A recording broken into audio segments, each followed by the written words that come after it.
Welcome back to the Digital Ledger, everybody. I just wanted to make a quick video for you and talk about the massive bloodbath that went on last night in crypto.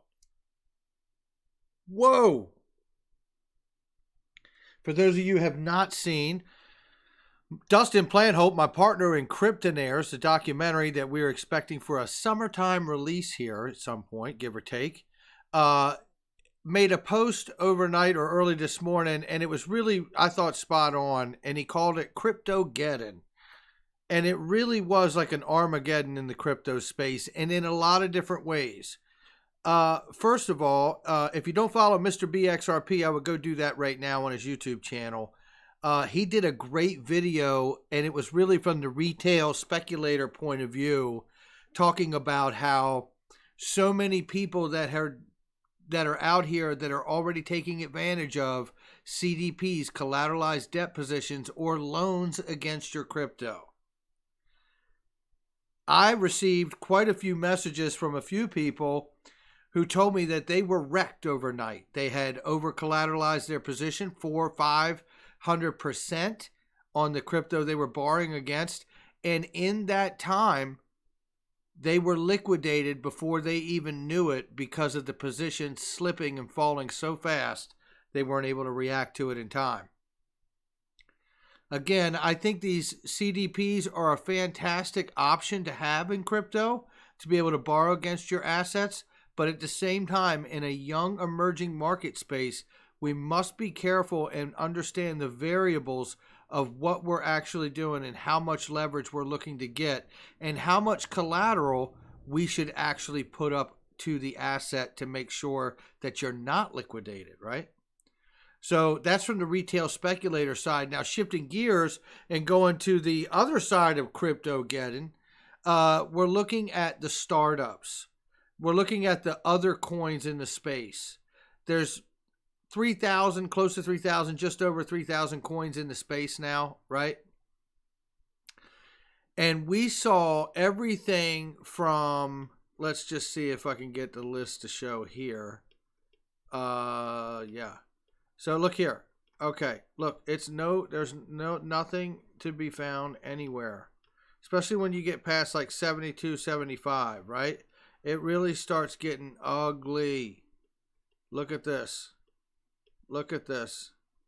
And it goes on and on and on. I don't mind telling you. This is just a ton of hurt going all the way around. And the Cryptogeddon is not just happening to the retail speculator, right? It's happening. Look, 51% off, 50% down, 29% down, 44, right? I mean, this is just some of these numbers here. 58% off its mark, right? I mean, just unbelievable. Here for some, now, what the hell's going on there? But God bless them. You know, in lieu of what's been happening, 50% off, 42, 45, 57. I mean, this is the kind of carnage that took place overnight, and it's still trying 63% down here. This is just, I mean, a moment that we won't soon forget in this space. And when you think of this, I want you to think of this for a moment from the perspective of entrepreneurs who come out here, they take a risk in their investment, right? They more than likely, they've put everything they've got into this, and they come out here, they start a coin. And obviously, if they're doing it right, they're starting a coin from a place where they're trying to solve a pain point and a problem for a specific part of industry out here. Now, I also find it funny that through this process of this overnight bloodbath, I'm reminded of a conversation I had with Big Skinny from Twitter, who really said it best this morning. He said, you know, we've heard somebody say that 90, 95, 99% of the coins in the space won't survive, they'll go away. And that person was Brad Garlinghouse. Big Skinny was right. You know, I didn't think, when I heard in the past, I'd hear Brad Garlinghouse say that, I would say to myself, Okay, yeah, it makes sense to me because they're trying to solve a pain point, and if they aren't, they're going to be in trouble. And over time, they would either prove out or they wouldn't be able to prove out, because you got to be able to solve a problem for somebody, for your coin, blockchain, your technology to take root. Now, with that being said, I didn't think it would be a situation where damn near overnight you could see a good majority of the market really get completely wrecked. And that's exactly what we've seen happen here. It's quite impressive. Not in a good way, but it is really impressive just how quickly this has happened.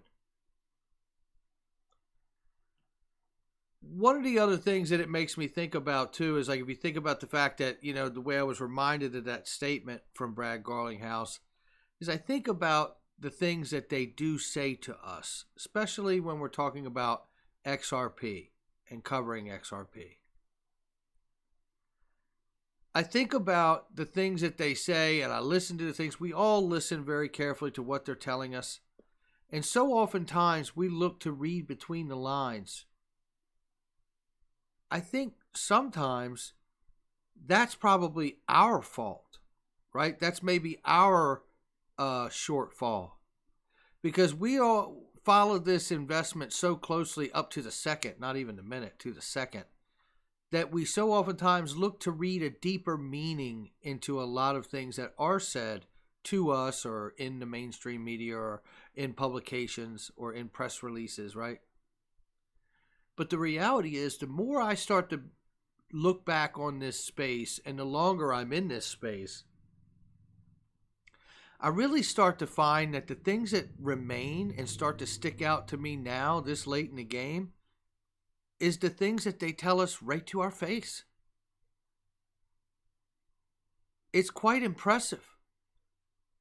XRP has been and will be used as a global reserve asset. I really do believe that. I believed it for a long time. But the longer I get in this space, the more resolved I become about it. One thing I can tell you is that whether you're on this channel, the Digital Ledger, which is my new backup channel, and I hope you hit the like and subscribe for us, or whether you're on Investment Perspectives and you've been with us there for a while, we're not afraid to speculate. In fact, I'm a speculator. That's what I do. And so are you. If you're in this space and you're listening to this message and this video, you're a speculator. Because the masses aren't even here yet. It makes me think of a couple fundamental things that we're still looking for, in fact. One, we don't even have price discovery on the asset that we hold. Now, that doesn't make it a bad investment. It just shows me how young the space still is. Number two, aside from not having price discovery yet at this time, we're still way short of a lot of clarity when it comes to regulations, right? One of the main things we need more than regulations is a simple definition of what XRP is and how it is seen to regulators. We know recently we've seen the 2020 Cryptocurrency Act introduced to the House, and this is interesting because we know that it's introduced to the Financial Committee and the Agricultural Committee, which reinforces the notion from the federal judge that we had over a year ago that all virtual currencies are to be regulated as commodities by the CFTC, which is the Commodities Futures Trading Commission. Legislation is a big issue. What will we see? Knowing that the current traditional markets are taking a hell of a beating right now for a lot longer than we have. I mean, not to say, I know that we've had a 2-year bear market, but what I'm referencing right now is over the last couple weeks, the traditional markets have absolutely been wrecked. knowing that we just had this recent downfall and downturn, crypto-geddon, if you will. Shout out to Dustin. I just think that was really spot on there. Knowing that we've had this huge downturn overnight here in the crypto space, I can't help but feel like we have always been on a path where digital assets are going to converge with the traditional market space. From the level of investing, from the level of integrating the benefits of blockchain and crypto assets into the business models of the traditional market structure, all the way into integrating those assets into the actual institutions and the business models of the players in the space.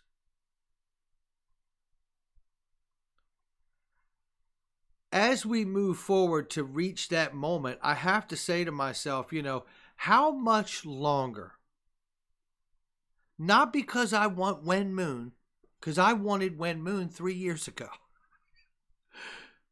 I say it because how much longer can people and institutions and companies endure?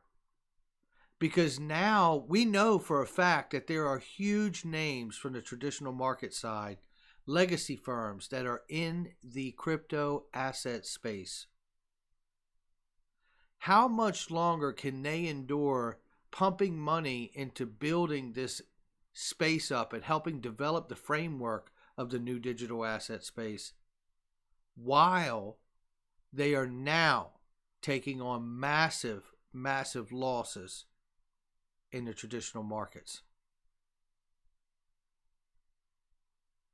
One thing's for sure, I know that crypto is not going away. It is here to stay. Another thing I know about XRP is they sold 900 million XRP in Q2 of 2019. Well, I don't know exactly who they sold those to, but I can tell you this much right now. Whoever they sold 900 million XRP to, I bet they have a good idea about when all of this is going to turn around, because I haven't heard about any of them selling it. All right, this is not financial advice, and I can tell you right now, personally myself, I bought the hell out of that dip last night. I hope you guys have a great weekend. Don't forget to hit the like and subscribe on the new channel. Leave a comment below. Let's keep this conversation going. And if you wouldn't mind, please retweet, share this on whatever platform you're on. Let's build this audience. Let's keep this conversation going and make it even bigger and better. You guys are fantastic. Thank you all for your support, and I'll catch you on the next one.